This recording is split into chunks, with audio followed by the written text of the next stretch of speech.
রাজধানীর হাতিরপুল কাঁচা বাজারে শনিবার সকালে গিয়ে দেখা যায় ক্রেতা বিক্রেতা সবার হাতেই নিষিদ্ধ পলিথিন ব্যাগ। সচেতনতার লেশমাত্র নেই কারোর মধ্যে। কিছুক্ষণ পরই শুরু হয় পলিথিন নিষিদ্ধে পরিবেশ মন্ত্রণালয় ও অধিদপ্তরের যৌথ টিমের বাজার মনিটরিং কার্যক্রম।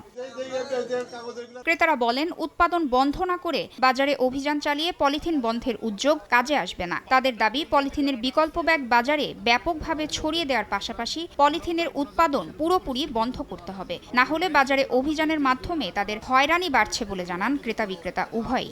ওনারা পলিথিন বন্ধ করছে, বাট ঠিক আছে, কিন্তু অল্টারনেটিভ কিছু বাইর করেনি। প্রত্যেকটা মার্কেটে দোকানে দোকানে বিকল্প ব্যবস্থাগুলো পৌঁছায় দেওয়া উচিত। নিষিদ্ধ করা এটা আমরাও উচিত, তবে আগে আপনার পাটের যে ব্যাগগুলো ওগুলো আপনার মার্কেটে ছাড়া দরকার আছে। এদিকে মনিটরিং টিমের সভাপতি অতিরিক্ত সচিব তপন কুমার বিশ্বাস জানান, পলিথিন বন্ধে তাদের 200-র বেশি টিম কাজ করছে। এরই মধ্যে 438 প্রতিষ্ঠানকে করা হয়েছে প্রায় 73 লাখ টাকা জরিমানা। আমরা তাদেরকে স্বনির্বন্ধভাবে অনুরোধ জানাচ্ছি এই পলিথিনের ব্যবহার বন্ধ করবার জন্য।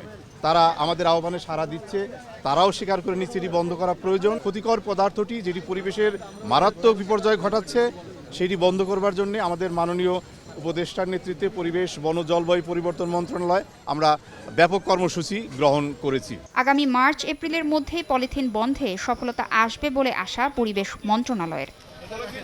তাসনিয়া নিশাত, মিম, সময় সংবাদ, ঢাকা।